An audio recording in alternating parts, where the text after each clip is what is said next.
అమరావతికి కేంద్ర కేబినెట్ వరాల జల్లు కురిపించింది. సెంట్రల్ సెక్రటేరియట్ నిర్మాణానికి సంబంధించి ప్రతిపాదనలకు కేంద్ర కేబినెట్ ఆమోదం తెలిపింది. అమరావతిలో 2534 కోట్లతో సెంట్రల్ సెక్రటేరియట్ నిర్మాణానికి రంగం సిద్ధమైంది. ఇందులో భాగంగా కామన్ సెంట్రల్ సెక్రటేరియట్ కోసం 1299 కోట్లు, కేంద్ర ప్రభుత్వ ఉద్యోగుల నివాస సముదాయాలకు 1234 కోట్లు వెచ్చించనుంది. కామన్ సెంట్రల్ సెక్రటేరియట్లో కేంద్ర ప్రభుత్వ కార్యాలయాలు కొలువుదీరనున్నాయి. అందులో భాగంగా కొన్ని ముఖ్యమైనవి తీసుకున్నాం. అనేక మంచి సంస్థలన్నీ ఒక చాట వచ్చినప్పుడు మాత్రమే అమరావతి ముందుకు వెళ్తుంది. అందులో భాగంగా ఈ సెంట్రల్ సెక్రటేరియట్ ఏవైతే బిల్డింగ్స్ ఉన్నాయో ఇవన్నీ 2018 నుంచి రాష్ట్ర ప్రభుత్వం అప్లై చేసినటువంటి పరిస్థితి. అయితే 2019లో గవర్నమెంట్ మారిన తర్వాత అది వెనకబడిపోవటం, మళ్ళీ 2024 మన గవర్నమెంట్ వచ్చిన దగ్గర నుంచి ఈ దాదాపు 2500 కోట్ల రూపాయలు విలువ చేసేటువంటి ఆఫీస్ కాంప్లెక్స్ కానీ, రెసిడెన్షియల్ కాంప్లెక్స్ కానీ సెంట్రల్ గవర్నమెంట్ ఎంప్లాయీస్ అందరికీ కూడా ఒకే చోట ఉండే విధంగా ఒక గేటెడ్ కమ్యూనిటీస్లో మోడర్న్ ఫెసిలిటీస్తో ఎలా ఉంటాయో గ్రీన్ ఎనర్జీ ఎఫిషియన్సీ ఉండే విధంగా, అధునాతనమైనటువంటి కమ్యూనిటీ హాల్స్ ఈ విధంగా ఉండే విధంగా చేయాలనేటువంటి ఉద్దేశంతో తయారు చేసినటువంటి డిపిఆర్ ఇది. దీనికి అనుగుణంగా ఈ రోజున అంటే ఇందులో 2 ఉన్నాయి. ఒకటి ఆఫీస్ వచ్చి 2 టవర్స్ 1300 కోట్ల రూపాయలు, 23 లక్షల స్క్వేర్ ఫీట్, 5 ఎకరాల్లో. ఇది కంప్లీట్ అయిన తర్వాత అప్ టు 8000 పీపుల్ని ఇది అకామిడేట్ చేయగలదు ఆఫీస్ స్పేస్. అదేవిధంగా 1800 కార్ పార్కింగ్ వచ్చేటువంటి పరిస్థితి.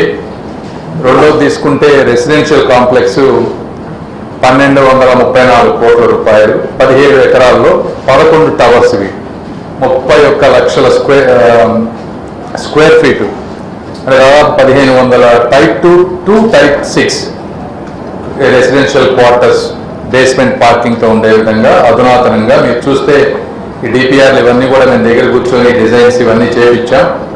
సో ఈ డిజైన్స్ కూడా చాలా అద్భుతంగా మోడర్న్గా ఉన్నాయి. ఇవి 2 కలిపి దాదాపు 2500 కోట్ల రూపాయలు ఈరోజు కేబినెట్ ద్వారా గౌరవ ప్రధాని గారు ఆమోదం చేశారు. అయితే ఇది 2 సంవత్సరాలు పట్టింది మాకు, ఎందుకంటే ఇది అర్బన్ మినిస్టర్ ఖట్టర్ గారిని 2025లో మనం కలిసి అక్కడి నుంచి అప్రూవల్ తీసుకున్నాం. తర్వాత ఫైనాన్స్ మినిస్టర్ నిర్మలా సీతారామన్ గారు సహకరించి వాళ్ళు అప్రూవ్ చేశారు. ఇవన్నీ అయిపోయిన తర్వాత ప్రాజెక్ట్ ఇంప్లిమెంటేషన్ బోర్డుకు వెళ్లాల్సి వచ్చింది. ప్రాజెక్ట్ ఇంప్లిమెంటేషన్ బోర్డు అనేక క్వైరీస్ ఉంటే మళ్ళీ వెనక్కి రావటం, మళ్ళీ మినిస్ట్రీ ద్వారా వెళ్ళటం, తర్వాత ఆఖరిగా ఇవన్నీ క్లియర్ చేసుకొని పిఎంఓకి వెళ్ళటం, తర్వాత క్యాబినెట్కి వెళ్ళటం.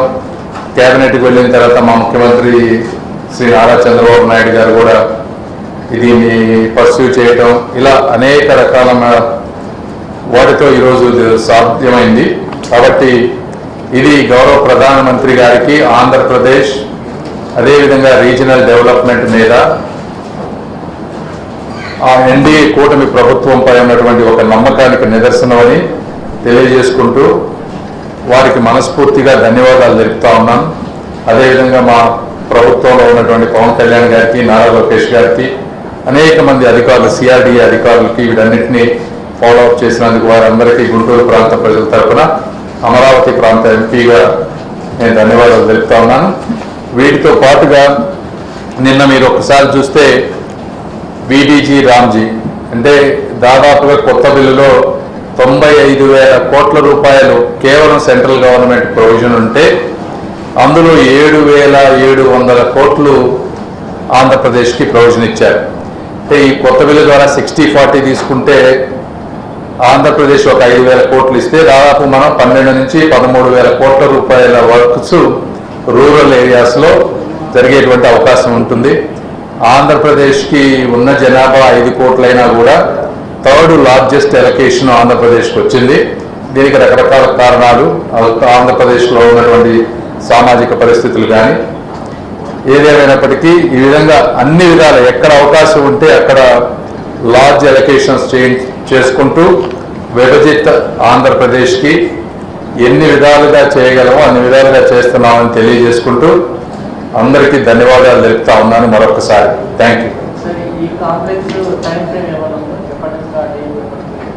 సో ఇప్పుడే ఇది వచ్చింది కాబట్టి ఇక దీన్ని మళ్ళీ టెండర్స్కి తీసుకువెళ్ళే విధంగా సిపిడబ్ల్యూడి వాళ్ళు దీన్ని టేకప్ చేస్తారు.